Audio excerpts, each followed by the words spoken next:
Boa noite, amada igreja, graça e paz. Sejam todos bem-vindos, apesar dessa chuva aí que está nos assolando no momento, mas em breve tudo vai passar, né? O importante é que estamos aqui para louvar o nosso Senhor Jesus Cristo e que tenhamos um excelente culto, e obrigado pela presença de todos os que vieram e os que estão por vir ainda.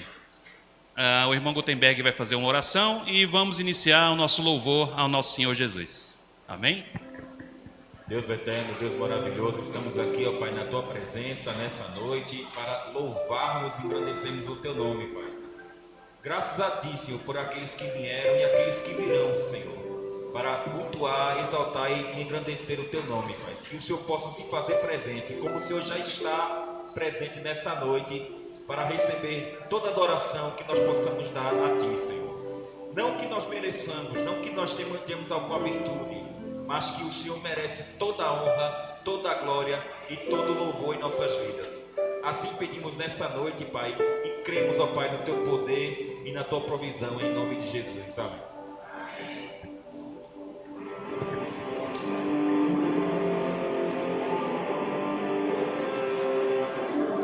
Sobre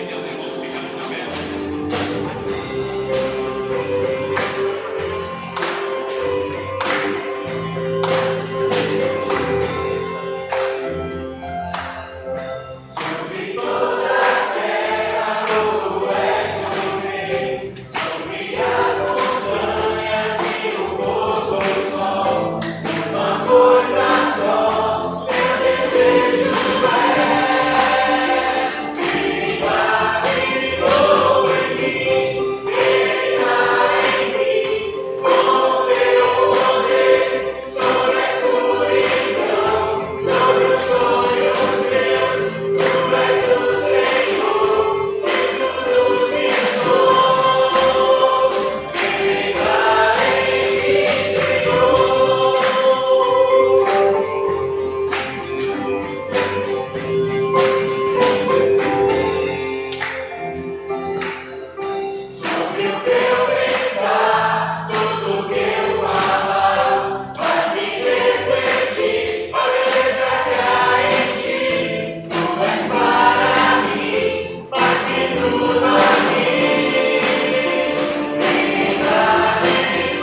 Boa noite a todos, a graça e a paz do Senhor Jesus, amém? É com muita alegria que nós estamos aqui nessa noite para louvar e adorar o nome do nosso Senhor Jesus Cristo.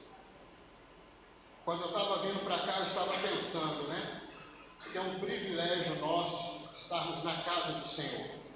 E nós estamos aqui hoje porque há mais de 2000 anos atrás, Jesus ressuscitou. E porque Ele ressuscitou, nós estamos aqui. Então nós devemos, nessa noite, abrir o nosso coração e entregarmos esse culto de adoração e louvor ao nosso Senhor Jesus Cristo, que é digno de toda honra e de toda glória, e dono de todo o poder. Sejam todos bem-vindos e bem-vindas, em nome de Jesus. Em especial você que nos visita nessa noite. É sempre uma alegria tê-los conosco. Dê uma alô aí para o seu irmão que está do lado, por favor.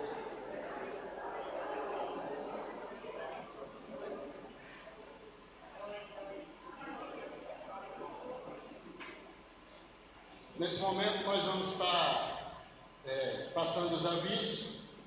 Logo de início gostaria de chamar a nossa irmã Simone, que tem um aviso do Ministério das Crianças para vocês.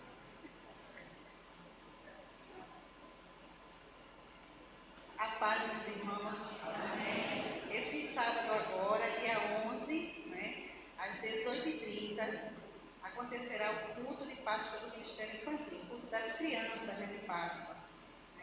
E o tema é Ele vive, e Jesus é a nossa Páscoa. Então, não deixe de trazer as crianças que vocês conhecem, principalmente os filhos, netos, Mas se tiver uma criança na rua, da sua rua que você mora, você queira trazer, pode trazer também. E é um culto também voltado para as famílias. As famílias ficam aqui enquanto as crianças, vai ter o coral delas, vai ter a apresentação delas, leitura bíblica, quem faz são as crianças. Então, não deixe de participar trazendo a criança, tá certo?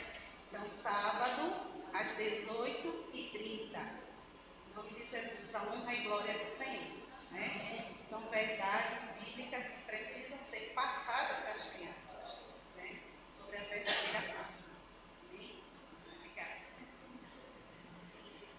E meus irmãos, todas as quartas-feiras nós estamos aqui, reunidos em culto de louvor e estudo da palavra.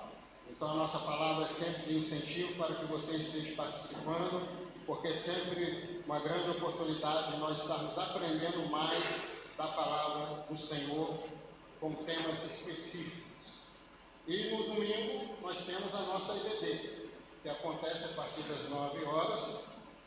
E sempre antes da EBD nós temos ali um cafezinho, Então você é bem-vindo, não deixe de participar, você que é membro da nossa igreja, e mesmo você que não deixe de participar da nossa escola bíblica dominical. É também uma grande oportunidade de aprendizado da palavra. Tudo aquilo que vem somar no aprendizado da palavra para as nossas vidas, nós devemos participar, é uma obrigação nossa participar.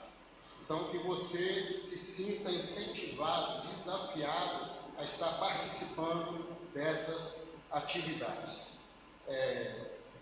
E também, a partir do domingo que vem, o nosso culto volta ao normal. Esse está acontecendo num único culto, porque é o domingo de Páscoa, teve o nosso café da manhã, foi um maravilhoso café, onde estivemos reunidos aí em comunhão, foi uma bênção, Quem esteve presente pôde presenciar. Então, mas a partir do domingo que vem, o nosso culto normal, os dois cultos, um pela tarde e o outro pela noite. Nesse momento eu gostaria de chamar nosso irmão Monteiro, ele estará dirigindo a igreja em oração e logo após estará fazendo o recitativo bíblico. Oremos. Senhor, meu Deus, te agradeço, meu Deus, pelo dia de hoje, pela tarde, essa noite linda.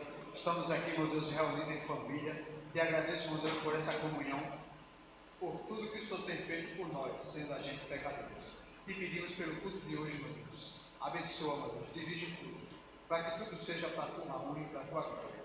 Tanto o que for louvado, o que for dito e o que for pregado, que o teu nome seja glorificado através de nossas vidas. Tudo te pedimos e já te agradecemos em nome de Jesus Cristo. Vamos ler a palavra de Deus que se encontra em Mateus, capítulo 28, do versículo 1 ao 10. Dê para dirigentes e para a congregação. Depois do sábado, ao nascer o primeiro dia da semana, Maria Madalena e a outra Maria foram ver o sepulcro.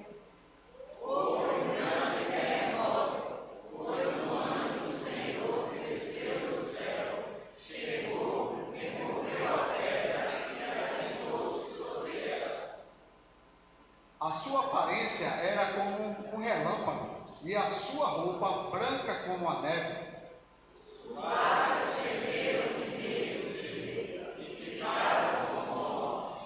O anjo, porém, dirigindo-se às mulheres, disse: não tenhas medo, pois eu sei que procuras Jesus que foi crucificado.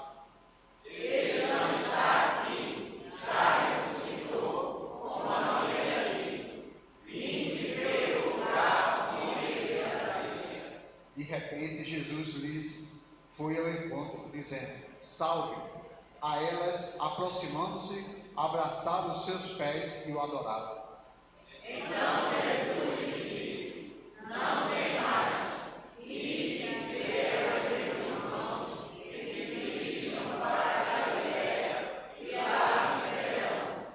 A nossa pátria, porém, está nos céus, de onde esperamos o Salvador, o Senhor Jesus Cristo. Todos, que transformará o nosso corpo de humilhação para ser transformado em seu corpo glorioso, segundo o seu eficaz poder, e sujeitar também assim todas as coisas.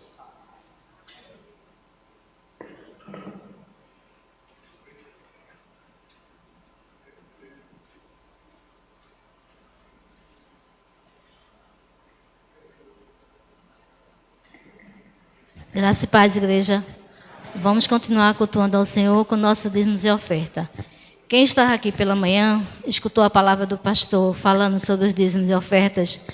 E naquela hora, assim, me veio um toque no meu coração. Porque eu tinha acabado de fazer o meu dízimo aqui das ofertas e minhas lágrimas desceram. Porque a palavra do pastor tocou no meu coração, porque isso aconteceu comigo uma vez. O pastor falou assim, né?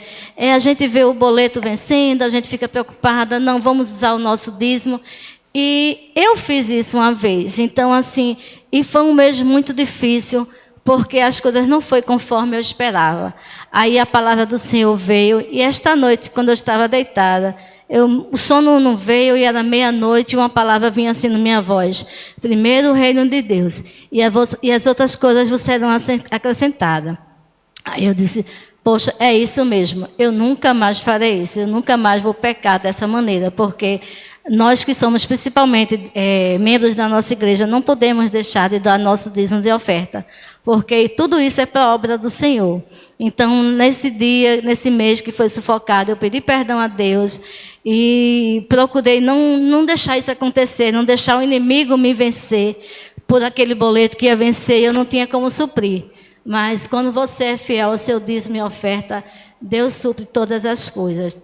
E hoje eu tinha, porque eu disse, não, eu só vou fazer o Pix quando eu chegar na igreja, na hora dos dízimos. E quando eu acabei de fazer, que eu passei o comprovante para a Sabrina, o pastor falou. Então as lágrimas desceram assim, de felicidade, porque naquela hora eu não deixei o inimigo me prevalecer na palavra do Senhor. Então, que a gente possa... Eu quis dar esse testemunho porque realmente tocou. Eu não estaria nem aqui agora, nesse momento. E quando eu cheguei, Bruno fez: você pode dar a palavra?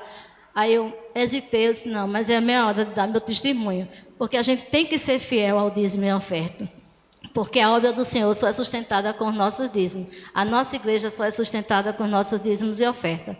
Que possamos ter esse comprometimento com o Senhor. E as outras coisas vos serão acrescentadas. E tenha certeza, irmãos, que Deus não deixa faltar. Da maneira dele, ele resolve, no tempo dele, ele resolve, e tudo dá certo, para a honra e glória do Senhor.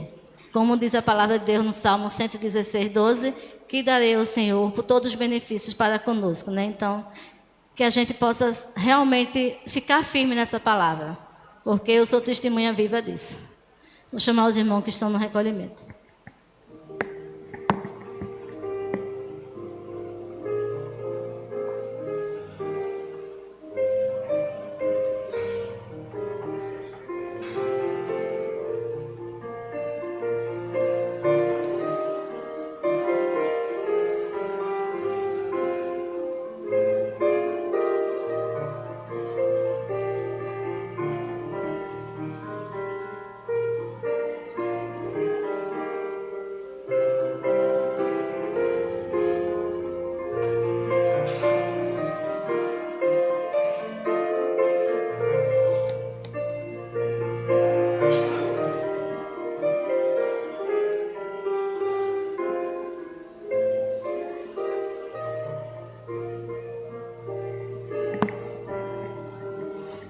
Oremos. Senhor, nosso Deus, nosso Pai, graças te damos, Senhor, de estar aqui na tua casa, na tua presença.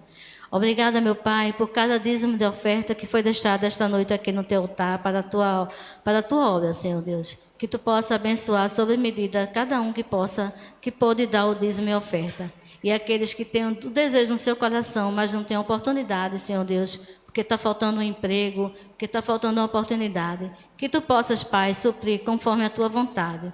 Obrigada, meu Pai, porque tu não me deixaste ser levada pelo inimigo.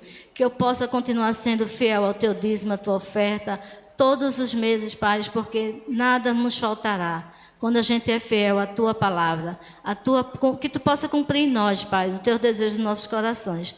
Tu sabe tudo o que passamos, tudo o que necessitamos. Então, só temos a te agradecer, ó Pai, até mesmo as tribulações, porque nelas nos fortalece a nossa fé. Que tenhamos uma palavra aqui esta noite, que a gente possa sair melhor do que entramos. E ao retorno dos nossos lares, que tu possa nos suprir com a tua proteção. Tudo isso eu te agradeço e te peço. Uma semana abençoada em tua presença. Amém.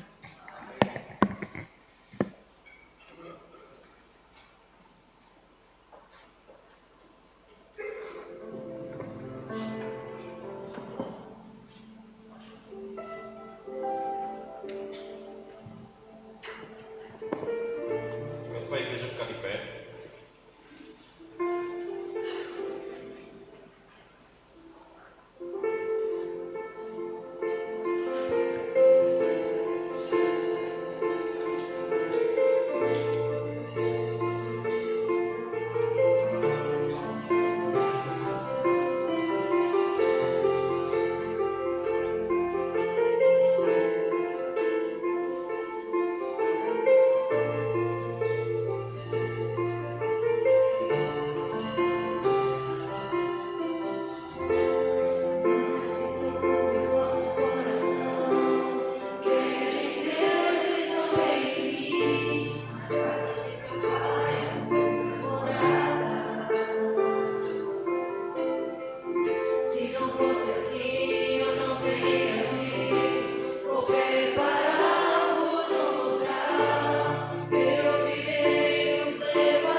Meus irmãos, boa noite, graça e paz, minha gente. Amém. Que bênção, não é? Podermos nos reunir novamente no final do domingo, domingo de chuva, então a gente entende a frequência um pouco menor, né, neste culto. Nosso bairro não aguenta muita chuva, né? Mas eu dou graças a Deus pelo número que temos. Eu esperava um número menor, né? Mas glória a Deus, né?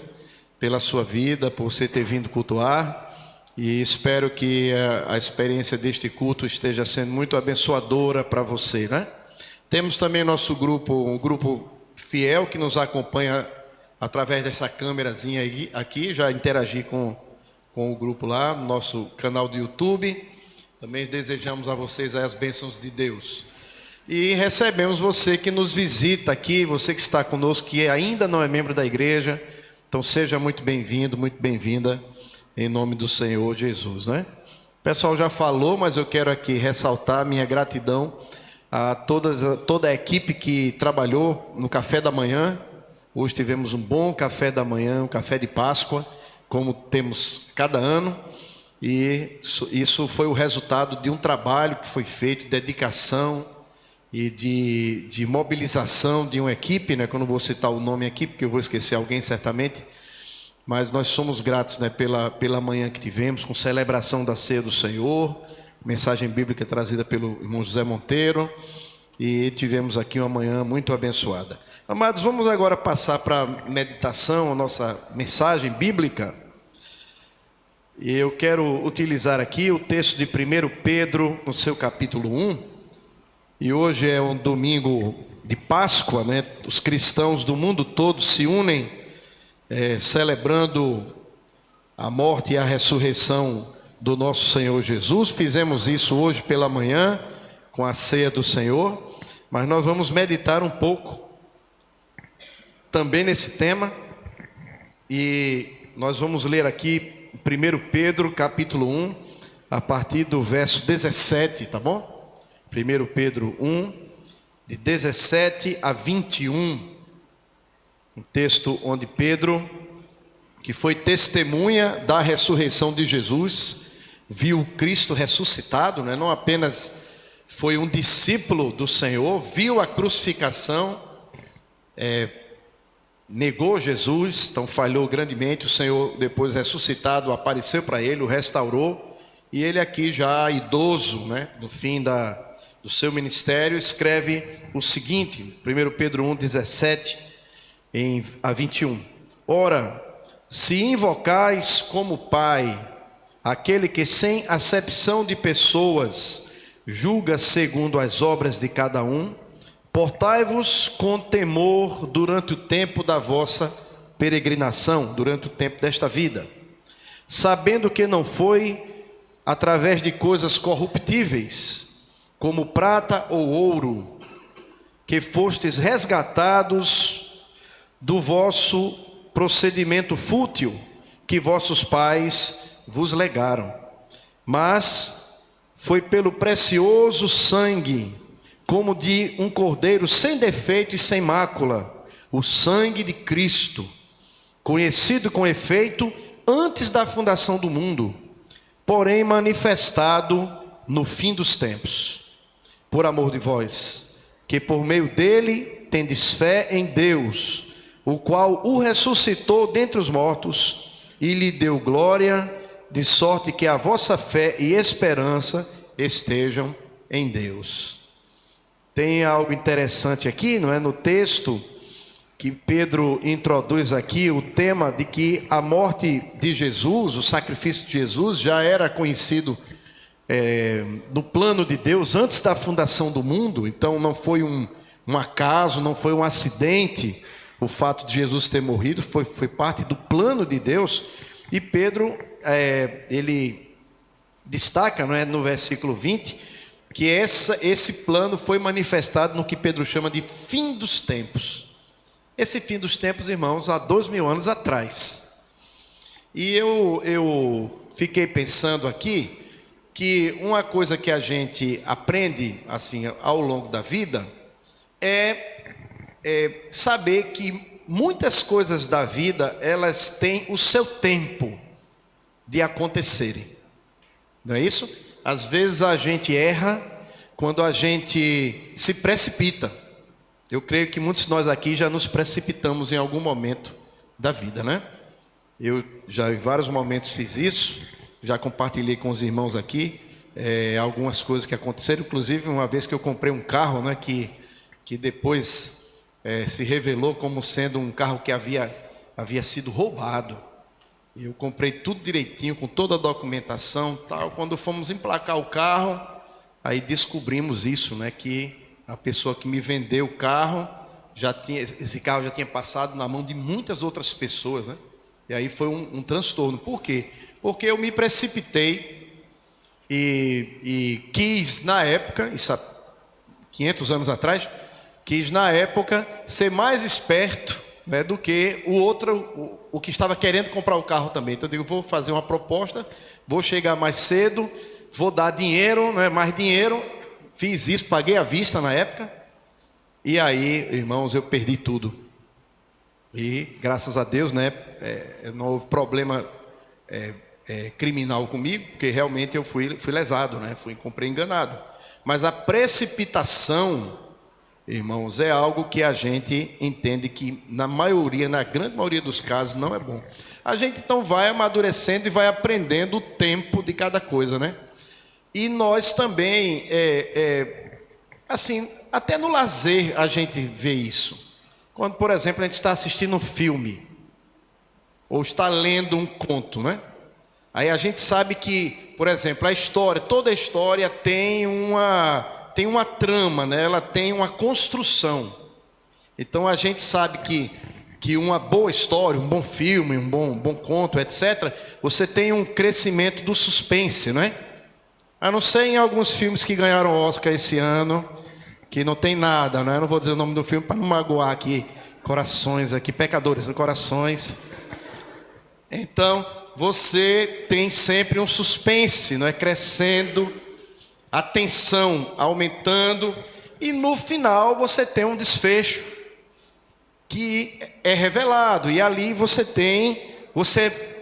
descobre se valeu a pena ter assistido aquele filme, né?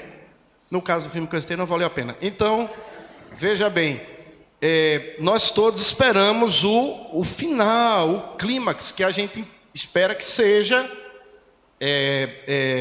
que traga novidade, né? Que tenha, o pessoal chama de plot twist, né? Tenha a reviravolta. Você achava que o assassino era um, é outro. Você pensava que a coisa ia ser de um jeito, era outra, né? Então o desfecho é revelado, né? E aí por isso que a gente detesta o spoiler, porque o spoiler é quando você conta o que vai acontecer, principalmente no final. Que vem do inglês spoil, quer dizer estragar. Você estragou o filme da pessoa, né? E no caso aí, quando todo mundo vira vampiro, né? Então veja só, aí você estraga o filme, entendeu? Estraga o conto, aí você vai ler a última página, aí é complicado, né?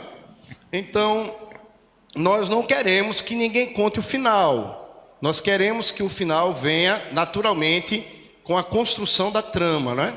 Nós sabemos disso, né? A narrativa humana funciona assim.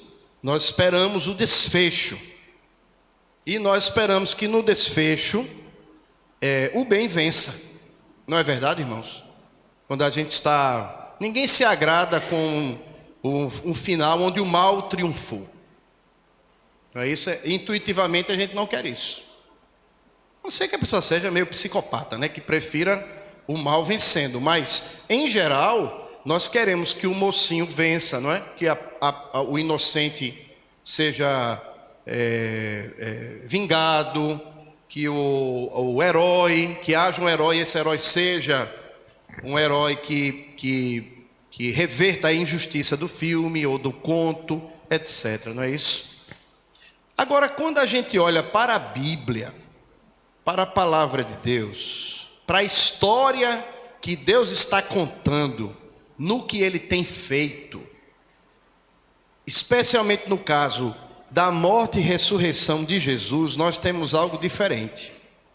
Nós temos um spoiler, nós temos Deus dizendo que chegou, Deus não esperou o final da história, mas Deus dizendo o que vai acontecer no fim. Então, enquanto a gente está vivendo aqui, Deus já trouxe o fim para o meio da história. E a gente já sabe o final. E a gente já sabe que isso muda completamente a forma como a gente entende tudo. Então a Bíblia já nos diz o final, enquanto a gente ainda está lutando com o agora, com o hoje, né?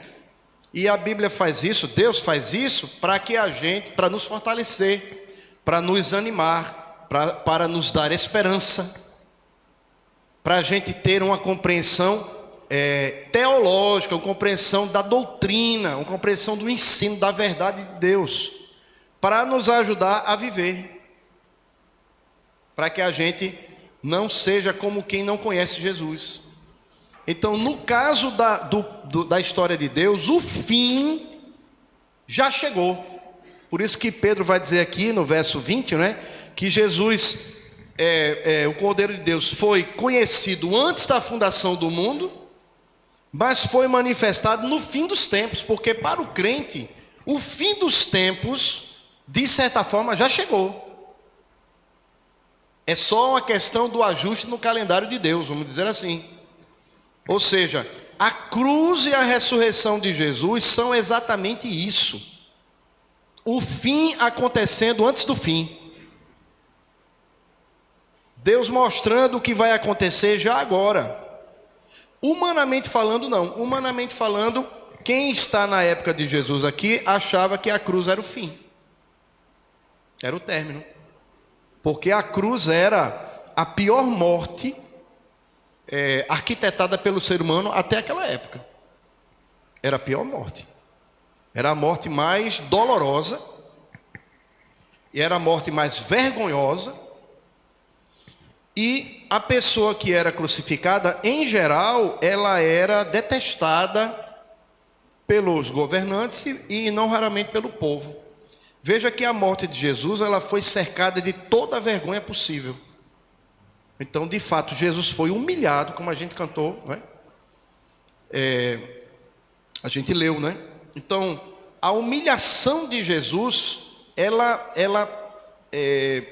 aprofundou o problema da crucificação de Jesus. Então, quem estava naquele momento ali, achava que ali era realmente um fim trágico. A derrota de Jesus e dos seus seguidores. Os próprios apóstolos, mulheres e homens, né, achavam isso. Tanto é que nos relatos da ressurreição, quando as mulheres veem Jesus, a gente recitou isso hoje, e elas vão contar o que estava acontecendo ali. Todos os discípulos, homens e mulheres, com exceção dessas que foram ao sepulcro, estavam escondidos. Estavam trancados no lugar, provavelmente no mesmo lugar onde Jesus havia celebrado a última Páscoa dele, instituída a ceia. Eles estavam com medo. O texto bíblico vai dizer, eles estavam trancados com medo dos judeus. Então eles achavam que o que aconteceu com Jesus, o fim trágico de Jesus, era o que os aguardava também. Então eles estavam todos com medo. E quando as mulheres foram ao sepulcro, elas não foram crendo na ressurreição de Jesus, elas foram colocar perfumes e outros produtos para que o corpo de Jesus não fosse decomposto rapidamente, e elas foram embalsamar, foram cuidar do cadáver, elas não foram com a esperança da ressurreição. Então nenhum deles, irmãos, nenhum dos discípulos, né, nem homens nem mulheres, esperavam a ressurreição. Para eles, Jesus havia sido derrotado e com Jesus eles também. Na música Emaús, que a gente canta, nós temos ali o relato de Lucas 24, que 2 discípulos estão voltando pelo caminho de Emaús, que ficava 10, 12 quilômetros distante de Jerusalém, né? E provavelmente era um casal, que eles entram na mesma casa, né? Então, eles também, quando Jesus se aproxima deles, Jesus certamente com o rosto coberto, né, por causa do sol, etc., e eles não sabem quem é Jesus, e Jesus começa a perguntar o que foi que aconteceu, eles vão dizer, mas porventura, você é a única pessoa que está vindo de Jerusalém, e não sabe o que aconteceu a Jesus o Nazareno? nós esperávamos que ele fosse o Messias. Nós esperávamos que ele fosse livrar Israel. Já era o domingo de manhãzinha, né, de madrugada. Mas hoje é já o terceiro dia, quer dizer, sexta, sábado, domingo, terceiro dia, em que essas coisas aconteceram. Então eles estão voltando para casa. E eles abandonaram pelo menos o lugar onde os discípulos estavam. Então, a cruz parecia o encerramento de todas as expectativas deles. Não apenas isso, né? Era o colapso de todas as promessas que Jesus havia feito. Então, até aquele momento, Jesus havia prometido coisas que ele não cumpriu. Coisas falsas, nas quais eles haviam acreditado uma parte deles durante mais de 3 anos. Então, eles estão agora voltando para as suas ocupações. Porque o projeto de Jesus fracassou. E quando Jesus na cruz, né? Ele repete o Salmo 22, Deus meu, por que me desamparaste? Não é porque o Pai desamparou Jesus, é porque ali era um salmo messiânico. Então Jesus está recitando o Salmo 22. Ou seja, Jesus está dizendo que ele é o Messias e que ele está cumprindo todo o Antigo Testamento. Então ele recita o Salmo 22. Não é que o Pai o abandonou. Então, quem está ali não entende. O pessoal que está ali vai dizer assim, olha, ele está clamando por Elias, porque Eloi em aramaico, né? Aponta para a ideia de Deus, né? O Eli, como é traduzido na nossa Bíblia. Aí ele está clamando por Elias. Outro vai dizer, Deus o abandonou. Então, os discípulos, quando veem aquilo ali, eles não vão pensar no Salmo 22. Eles vão dizer assim, é o fim. Tudo acabou, né? É o silêncio de Deus, porque Jesus clama, mas o Pai não o livra. Que é algo que os estudiosos, por exemplo, o pessoal do seminário aqui, Albert Schweitzer foi um teólogo alemão do começo do século XX. Ele diz assim, Jesus foi um profeta apocalíptico, quer dizer, um profeta que pregava o fim, tentou mover a roda da história, é assim que ele acaba o livro dele, mas foi esmagado por ela. Então veja, essa é a ideia de quem não crê, de quem crê que a morte de Jesus é o fim. Albert Schweitzer foi um grande teólogo, né? Um grande humanista também. Então, mas é alguém que não crê na ressurreição. Então está tudo assim resumido no silêncio de Deus. O Pai não fez nada. E aí Jesus morre. Então veja, o Messias está morto. O justo, que é Jesus, foi condenado. A esperança que eles tinham, encerrada. Então, o que é que acontece agora? Acabou para eles, é o fim. Só que, na verdade, ali não é o fim. Ali é o fim, sim, é o fim de quê? Do poder do pecado, do poder do diabo, da condenação, da separação entre o ser humano e Deus. Ali está acontecendo no mundo sobrenatural um mover, um movimento, um terremoto. E eles não estão vendo, porque eles não sabem o que está acontecendo. Ali Deus está fazendo algo que ninguém consegue enxergar, porque é no mundo espiritual que está acontecendo.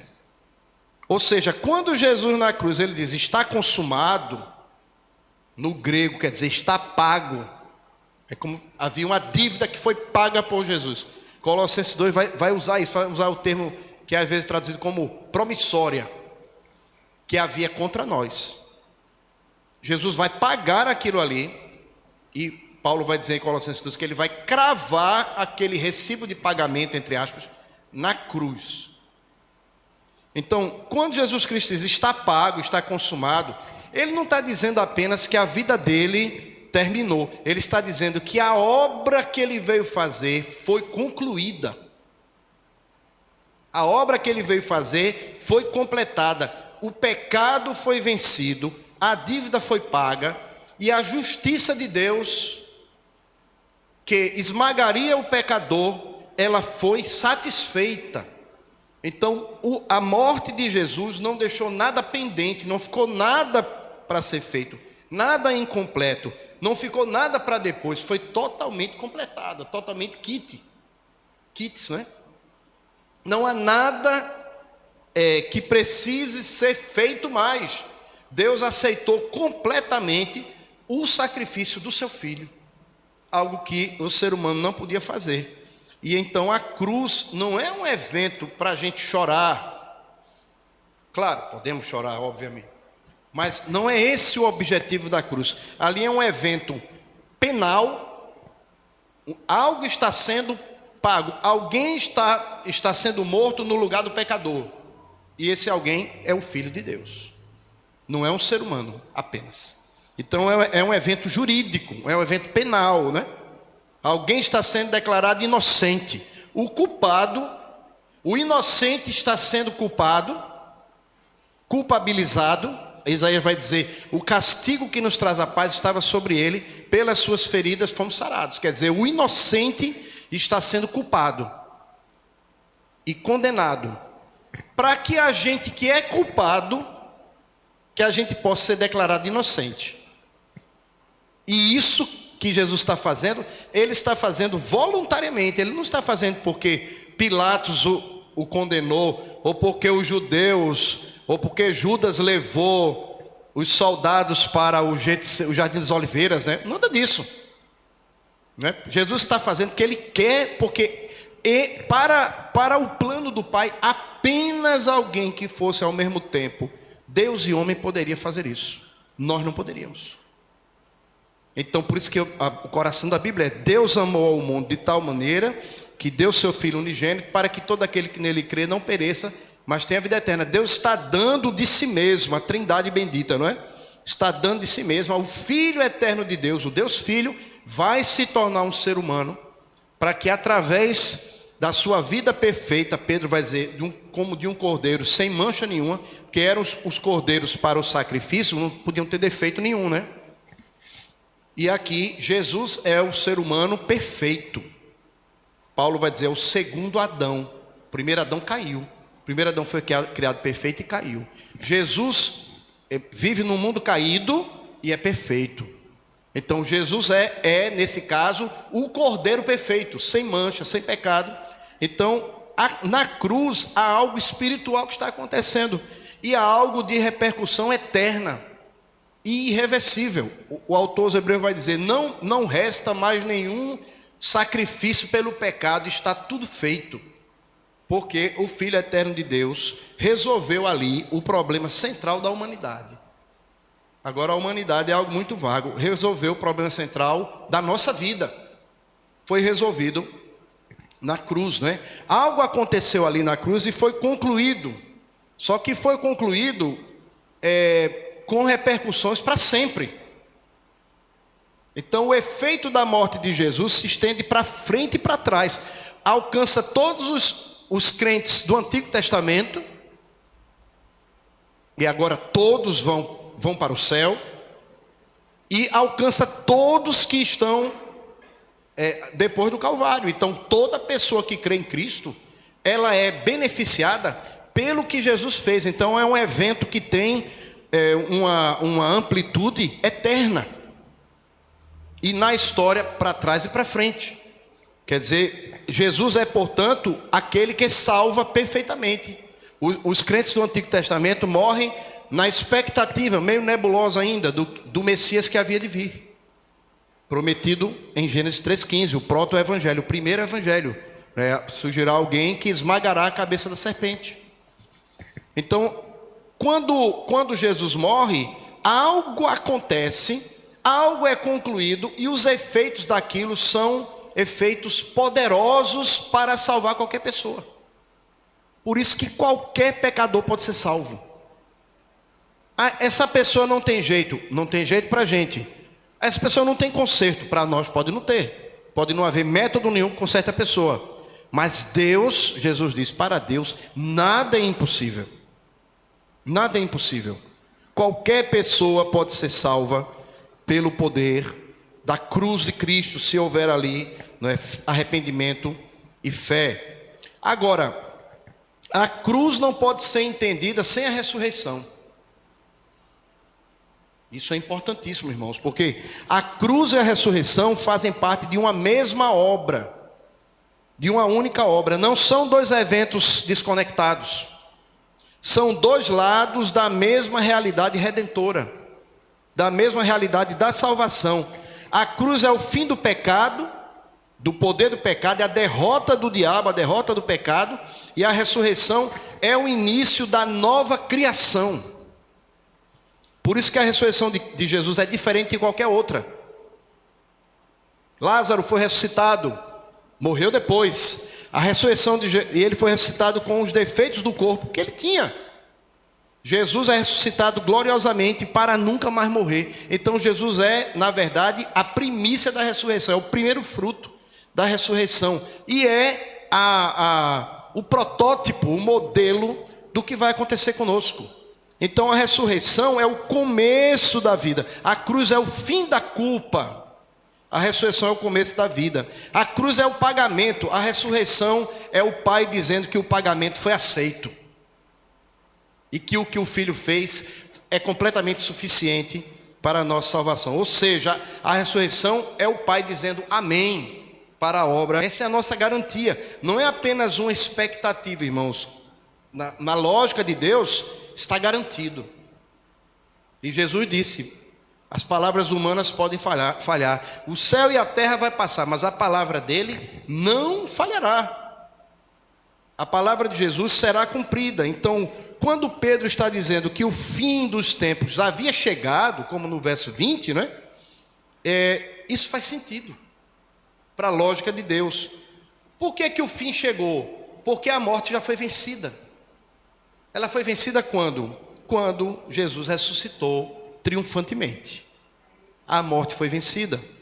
Ou seja, o fim chegou porque a vida eterna já começou. Então não é que a gente vai ter a vida eterna, a gente já tem a vida eterna. Quem crê em mim tem a vida eterna. Não é algo que você talvez possa ter se for fiel, se permanecer na igreja, se andar na linha, se fizer coisas boas. Não é isso, né? Não é algo que só estará garantido para você quando você fechar o olho e você disser assim: não me desviei, né? Não cometi nenhum pecado grave, não, sei lá, não roubei, não, os pecados que o pessoal gosta de citar como os piores, né? Eu estou ali no último momento, Senhor, muito obrigado, porque eu não perdi minha salvação. Se a salvação é sua, você vai perder. Você pode perder, mas a salvação não é sua, a salvação é de Deus. É Deus que salva.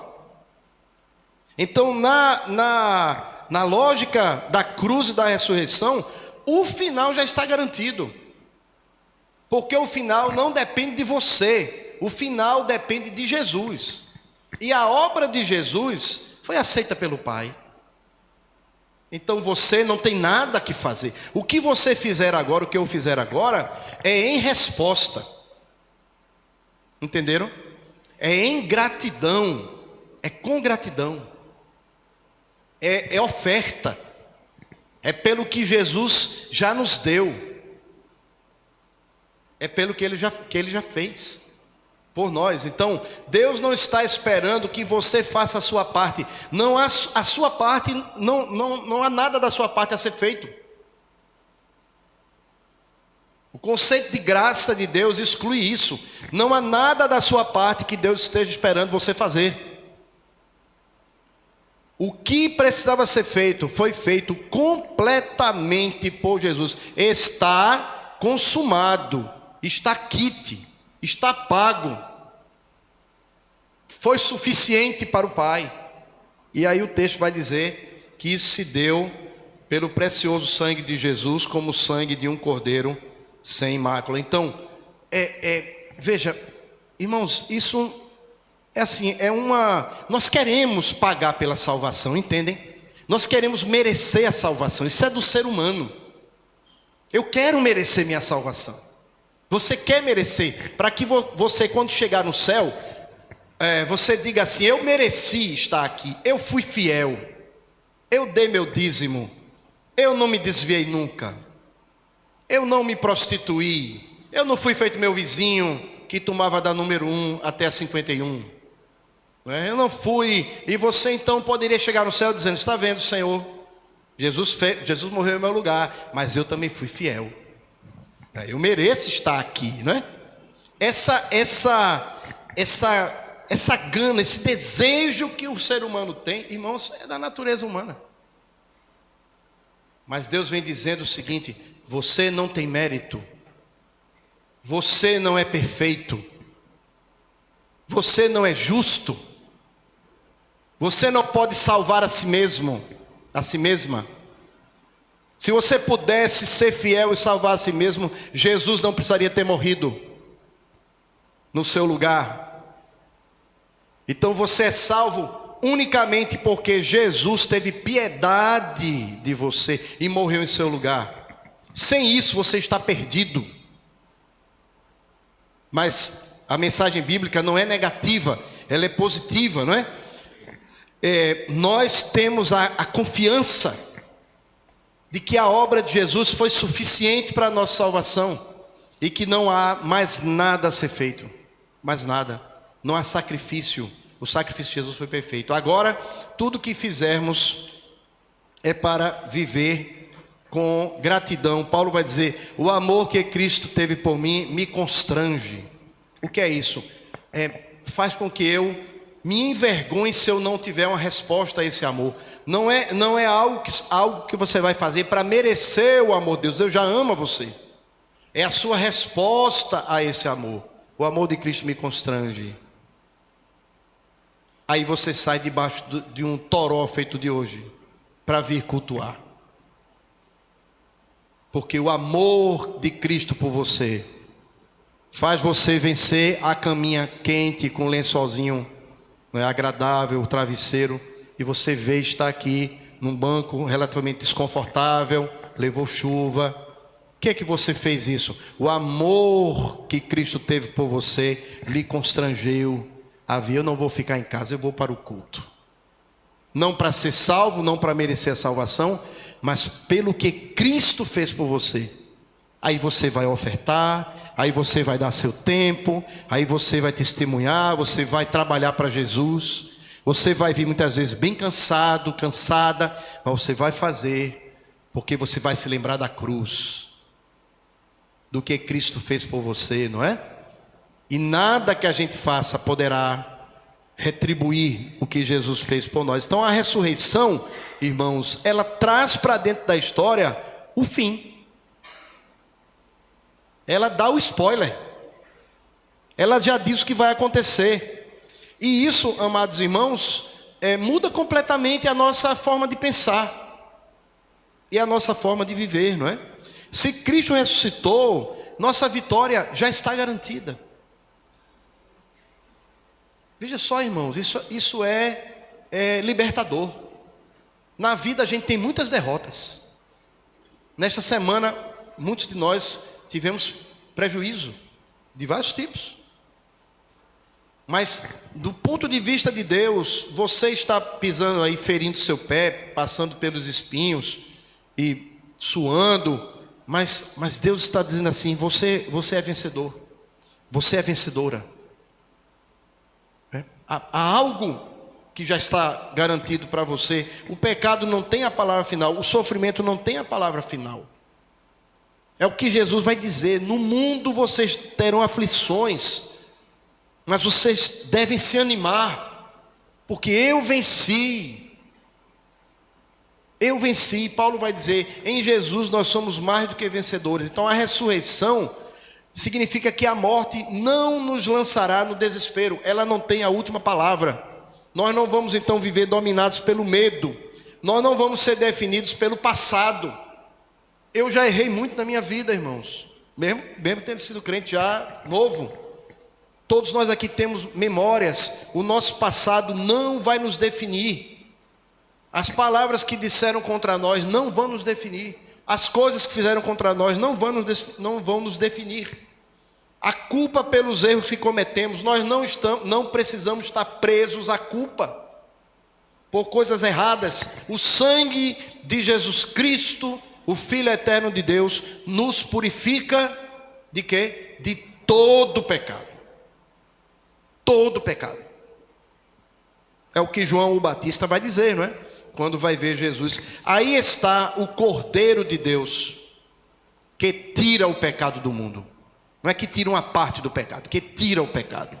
Então em Cristo nos tornamos novos homens, novas mulheres, e por isso o fim chegou.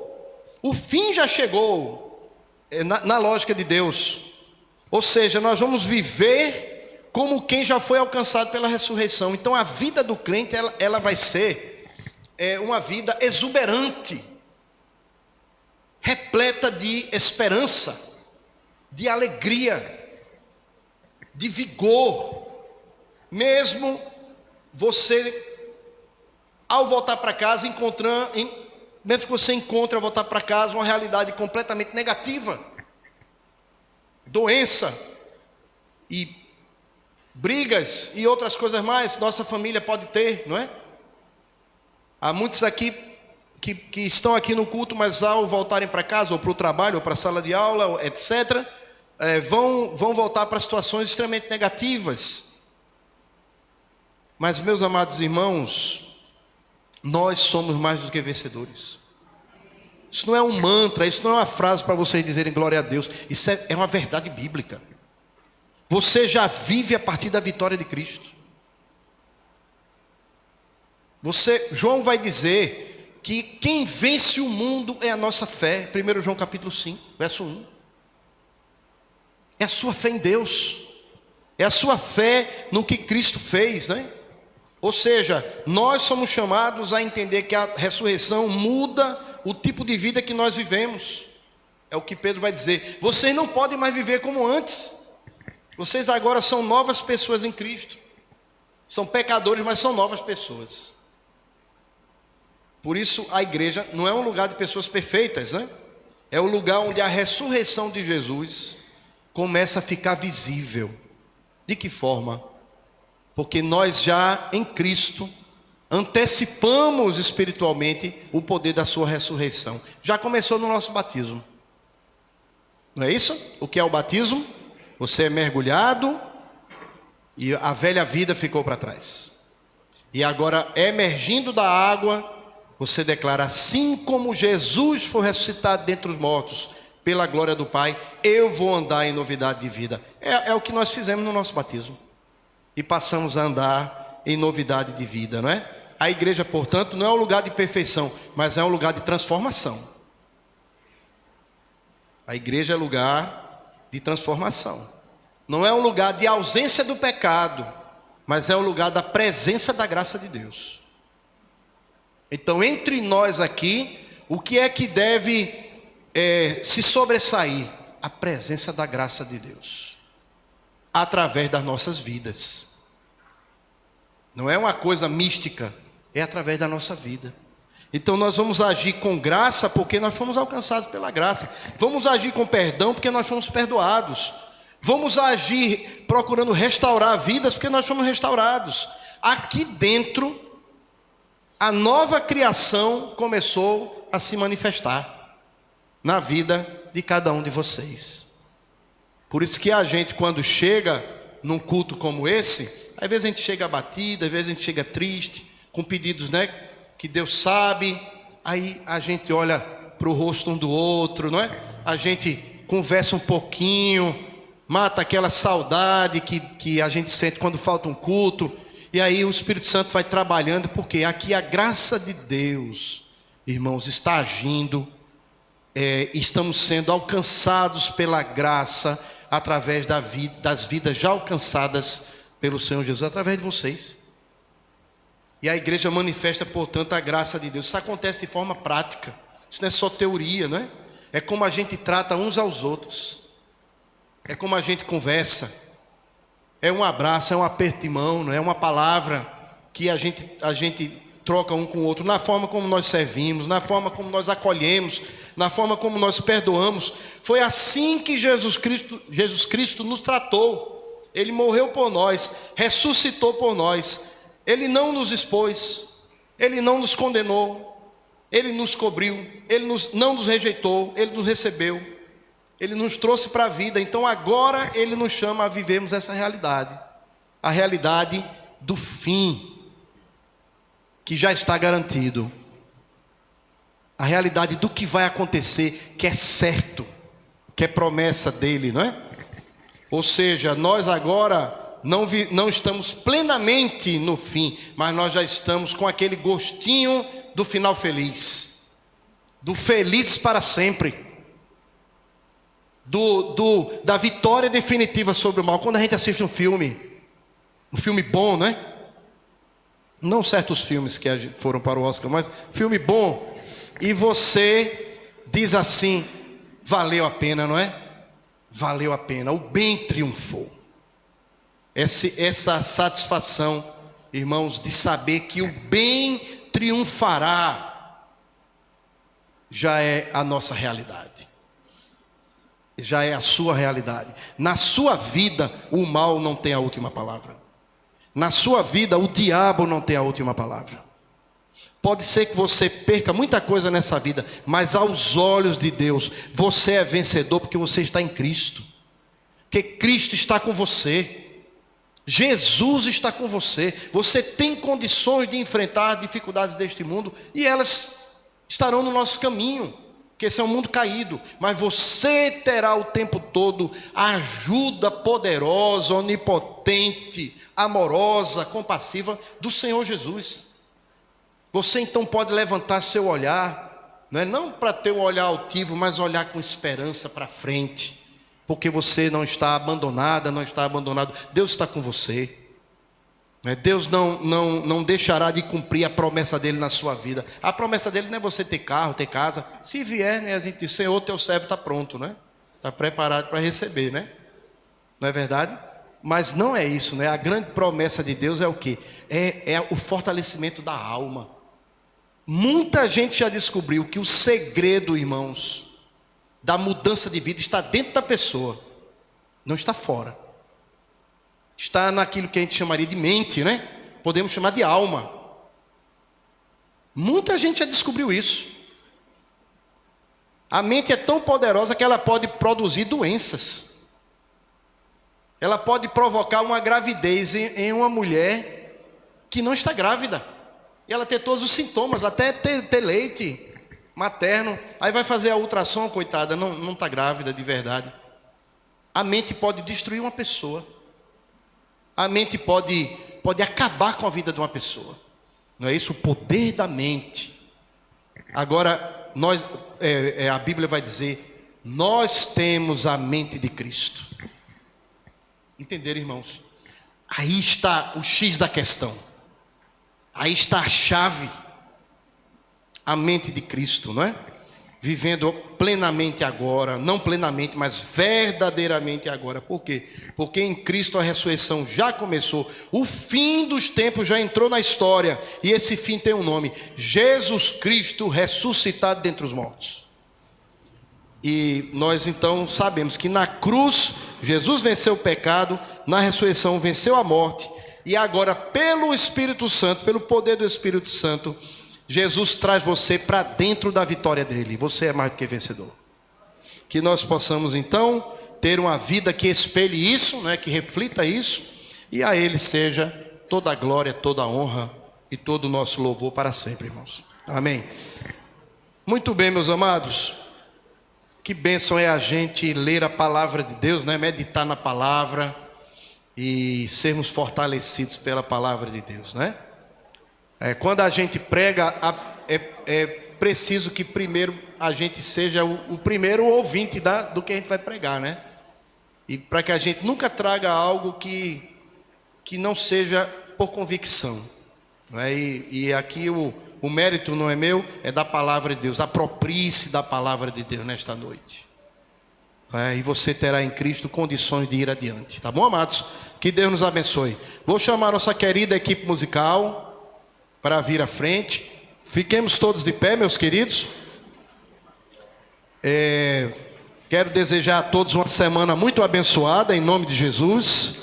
Uma semana maravilhosa. Desejo para o seu vizinho aí uma semana maravilhosa, em nome do Senhor Jesus. Deus abençoe você. Kevin, Deus abençoe. China, Deus abençoe. Daniel, Claudinho, Deus abençoe. Deus abençoe você. Tenha uma semana maravilhosa. Em nome de Jesus. Lembre de orar pelos que estão do seu lado aí. Dê uma olhadinha, veja aí o rosto de quem está pertinho de você. Lembre de orar nesta noite por essa pessoa, né, que pode até estar passando por um momento difícil, né? E a sua oração tem muita importância, muita relevância. Dê uma olhadinha quem está perto aí de você. Eu vou orar pela equipe musical aqui. E que Deus abençoe sua vida, não é? Temos cantina. Irmãos, tem comida, não tem lá? Amém, não é? Amém. Crente gosta de comida, né? Então, não é? A gente vai depois passar na cantina. Tá, o tempo, espere em Deus que melhore. E se vocês puderem, venham quarta-feira para o nosso culto do meio de semana, que é bênção, viu? Vamos orar. Senhor, te agradecemos pela bênção de estar em tua casa. Muito obrigado, Senhor, pelo privilégio que o Senhor nos deu nesta noite. Essa noite chuvosa, onde tínhamos diversas razões humanas para não vir, Senhor. Muitos de nós atravessamos alagamentos, Senhor, para estar aqui. E nós te agradecemos porque sabemos que o amor de Jesus por nós nos fará andar a segunda milha, nos fará, Senhor, a ir adiante, a colocar nossa vida a teu serviço, a perdoar, a restaurar, a ajudar. O amor de Jesus por nós mexe conosco e nos estimula a uma vida ativa, a uma vida de desprendimento, uma vida para o outro, uma vida de serviço também, Senhor. Dá-nos uma semana debaixo da tua paz, da tua proteção. Abençoa todos que estão aqui. Quem está assistindo em casa, Senhor, toma conta também dos que estão enfermos, Pai. Tantos da igreja, Senhor, doentes, Pai. Mateus hoje à tarde, Senhor. Os demais irmãos e irmãs. Ó Deus, toma conta das vidas, Senhor, nossos familiares, Senhor. Visita, Senhor, nossos lares. Faz a tua obra, Senhor, dentro da nossa casa, Senhor. Visita os casamentos, Senhor, as famílias, Pai. As situações financeiras também, Senhor. Quem está em momento difícil financeiro, socorre essas pessoas, Senhor. Sabemos que Tu és o Deus da provisão. Tu és o Deus que tudo pode. O Deus para quem não há impossíveis. Nós então descansamos na convicção de que Tu estás ao nosso lado, Senhor. Nós te apresentamos essa semana, oramos agradecidos em nome de Jesus, amém. Nós vamos encerrar o culto com Deus é Deus. Deus abençoe a todos vocês.